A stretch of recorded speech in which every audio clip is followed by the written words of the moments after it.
Hello and welcome back to another video. My name is Brandon Watts, and today I'm going to teach you how to create your own HDR ambient file without the use of any plugins. We're going to do this all out of Photoshop. We're not going to use Lightroom or Enfuse or Photomatix to create it. We're going to do this all out of Photoshop, and you can see that my first three layers are going to be ambient bracket exposed images at 2 stops apart. The top one is exposed for the highlights. The middle one is going to be exposed for the room itself. It's just the middle exposure. And then the brightest one, 2 stops over exposed from the middle exposure. And it's going to be exposing for the shadows in the room, the dark parts of the room. And we'll go ahead and blend those together. Everything else below it is going to be my flash pops. So we'll just turn those off for now. And we'll work with these. Alright, so with the middle exposure, we're going to go and bring that down to the bottom of the 3. We'll turn off the top 2, and we'll go into the Channels tab. If you don't know where your Channels tab is, go to Window and select Channels, and it should bring it up if the check mark is not already there. And we'll go and select, we'll hold down Command, and we'll click on the little image here for the RGB channel. And that will make a selection on the image. We'll go ahead and create a mask, and you can see if I hold down Option and click on that mask that everything in white is revealed, everything black is concealed, and this is what the mask is going to look like. So I'll go ahead and reselect, doing Command Shift D to reselect, and then I'll do Command Option Shift click on this image. Make sure that little X is popping up next to the mouse. We'll click that, create another mask, and we'll just do this again. We'll click and click. Make sure you're holding down Command Option Shift every time you click on that little image. And then if I do a deselect, Command D to deselect, and I click on these masks, you can see that each one refines the mask a little bit more compared to the one before it. So what I'll do now is I will do a command, just command, click on this image to select this part, the highlights. We'll click on RGB, go to layers, and then with the darkest layer now turned on and selected, we'll hit it with a mask, add layer mask at the bottom. Boom. Now you can see how those highlights are brought back, but it looks kind of muddy. If we were to zoom in, it doesn't really look that great of a blend. So next, what you'll have to do is, with this mask selected, go into your properties and hit it with a feather. And I like to hit it around 8 pixels. Now if I zoom back out, you can see the difference between no feather and an 8 pixel feather. And if you can't find your properties, again, go to your Windows, Properties, and it should pull up a tab. So that way when you're on your, you select your mask, it will give you the option to feather that mask. And now you can see the difference. It even brought back the details on the table, which were blown out. So that's quite nice. All right, we'll turn that back off. We don't need it for right now. And we'll do the same thing. We'll reselect the middle exposure, go to Channels. I'm gonna go ahead and do Command, click on the RGB image to do a selection, but this time we'll do a Command Shift I to invert the selection, add a mask. I'll deselect so that we can see this better. Now you can see anything white is anything white is revealed, anything black is concealed for the mask. So I'll just go ahead and click that again to reselect it. I'll do Command Option Shift click, and I'll just start creating those masks. Command Option Shift click, and now you can see how the mask just starts to get a little bit more refined the further along you go. So with this one, let's see, if I hit RGB, this entire part of the image is kind of a little dark from up here near the ceiling down to the bottom of the image. Anywhere around this window is basically just too dark.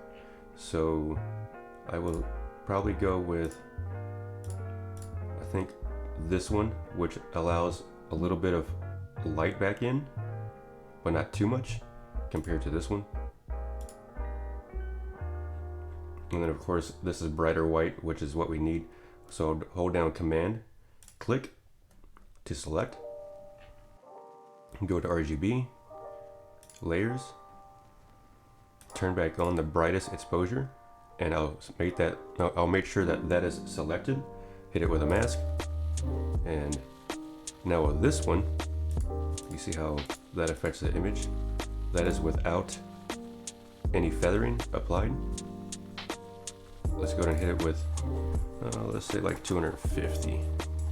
That should be okay.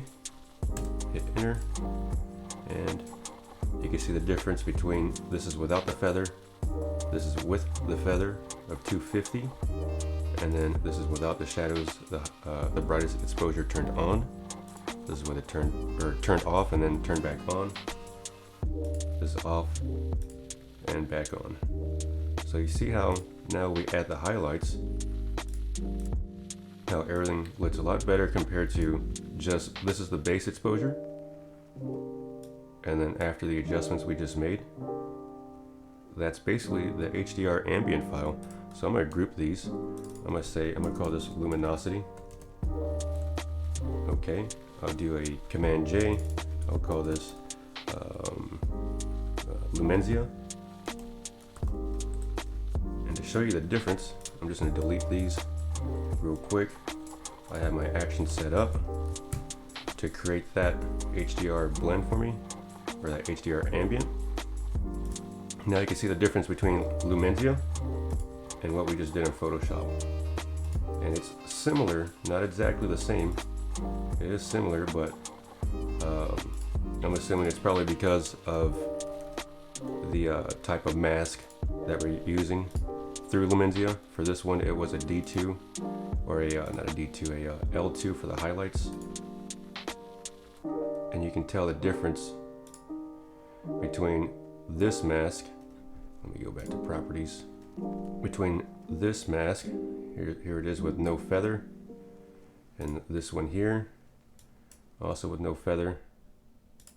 That's the difference. So that's kind of why it looks a little different. Go ahead and hit that with 8 pixels again. 8 pixels for the feather. And so I kind of like Lumenzia, just kind of does it faster. You can also create actions to do this and make it faster for you as well. You'll just have to kind of rely on whatever selection that you want to stick to. For me, when it comes to Lumenzia, I stick to D2 and L2 for my action, and it just creates that blend for me real quick. And you can do the same thing through Photoshop. So let's go ahead and I'll delete this. We'll finish the rest of the image using actions. That's my ambient blend. That turns it into a 50% luminosity. Okay, this is going to be my darken repair, my gradient blend. Now in my darken repair, there's a flash pop that needs to be corrected, a little bit of a glare that's throwing off the color. You can see there's a little bit of a discoloration in there inside this area, even a little bit over here as well. If I were to turn off that darken color repair, you can see how that color comes back, but now it's not correcting for the flash pop that is coming from here on the left side fill. So that's what the darken color repair is for. Now we just have to fix those issues by creating a mask on the color layer, B for brush, and just brush out that discoloration. Easy. Okay. Now, let's see here. This is going to be for the window. I will just do a quick window pull. And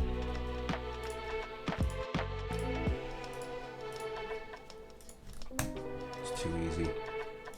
Boom. Okay. I'll drag this underneath. Turn that into a lighten. Or does it need to be, naturally needs to be above it. There we go. Turn that into lighten. You can see how that fixes the window. And I will just group that, mask it out, and that's an easy window pull. Didn't take long at all. I didn't even light for that, to be honest. I just did my side-to-side fill flash. That's me on the right side, lighting up the right side to fill in this left over here. This is me on the left to fill in the right side over here.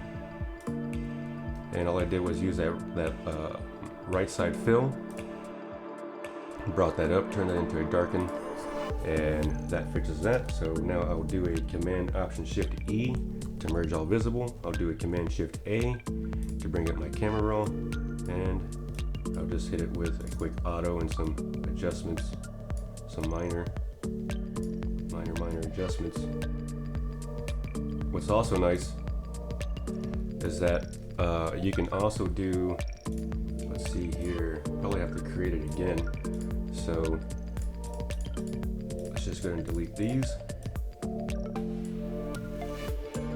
Make that quick selection to bring in those highlights.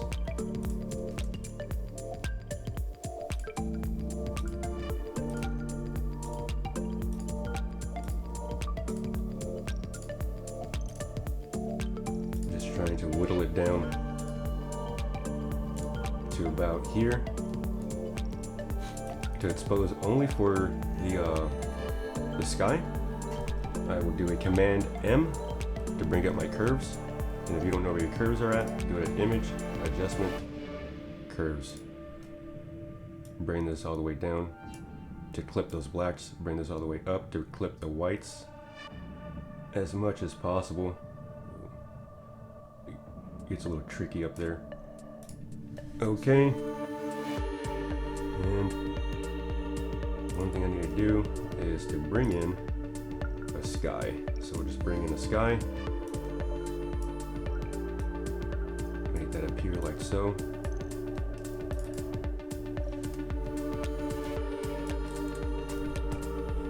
And we will make that selection by hitting Command, click on the image, and then we'll create a mask. Nope. On the layers, we will create a mask. There we are.